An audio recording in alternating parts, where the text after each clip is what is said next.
महापालिका निवडणुकीच्या पार्श्वभूमीवरती भाजप आणि शिवसेना युती संदर्भात जोरदार घडामोडी घडतात। काल मुख्यमंत्र्यांच्या वर्षा निवासस्थानी उपमुख्यमंत्री शिंदे आणि मुख्यमंत्र्यांची बैठक पार पडली। या बैठकीमध्ये मुंबईतल्या काही जागांवरती शिक्कामोर्तब झाल्याची माहिती मिळते।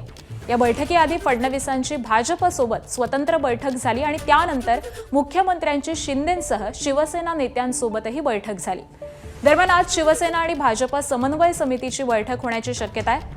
150 जागांवरती एकमत झाल्यानंतर 77 जागांवरती रस्सीखेच सुरू आहे आणि यातील काही जागा या मराठी तर काही मुस्लिम बहुल भागातील असल्यानं रस्सीखेच सुरू आहे आणि त्यावरती आजच्या बैठकीमध्ये चर्चा होऊ शकते। दरम्यान आज भाजपची पहिली यादी जाहीर होण्याचीही शक्यता आहे।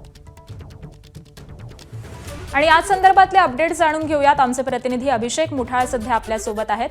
अभिषेक, शिवसेना आणि भाजप या दोन्ही पक्षांची बैठकांचं सत्र, त्यांचा बैठकांचा सिलसिला हा सुरू आहे, परंतु युतीची घोषणा होत नाहीये, त्यामुळे आजच्या बैठकीनंतर युतीची घोषणा होणार का? एकूणच मुंबई महापालिकेच्या संदर्भात महायुतीचा तिढा जो आहे जागा वाटपाचा तो अद्याप सुटलेला आहे नाही आणि त्यामुळेच मुख्यमंत्री आणि उपमुख्यमंत्री एकनाथ शिंदेंच्या दारी आपल्याला ह्या बैठका होताना पाहायला मिळत आहेत। काल देखील मुख्यमंत्री देवेंद्र फडणवीस आणि उपमुख्यमंत्री एकनाथ शिंदे यांच्यामध्ये प्रमुख बैठक आपल्याला होताना पार पडताना पाहायला मिळालेली आहे। भाजपचे प्रदेशाध्यक्ष रवींद्र चव्हाण असतील, राहुल शेवाळे असतील, आशिष शेलार असतील, उदय सामंत असतील, अशी सगळी मंडळी आपल्याला या बैठकीमध्ये उपस्थित असल्याचं कळलं। सोबतच महायुतीमध्ये कोण किती जागा जिंकणार यावर निर्णय जो आहे तो अपेक्षित होता। सोबतच दुसरीकडे जर का पाहायचं तर मुंबई संदर्भात देखील एकूणच किती जागा संदर्भात निश्चिती येते हे बघणं देखील महत्त्वाचं असणार आहे।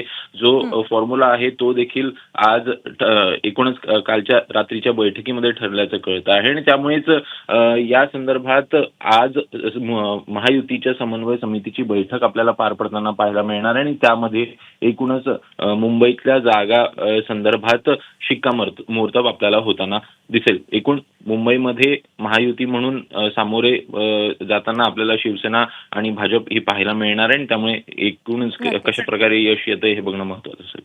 अगदी अपडेट जाणून घेऊ। तुर्तास धन्यवाद अभिषेक या माहितीसाठी। एबीपी माझा, उघडा डोळे बघा नीट।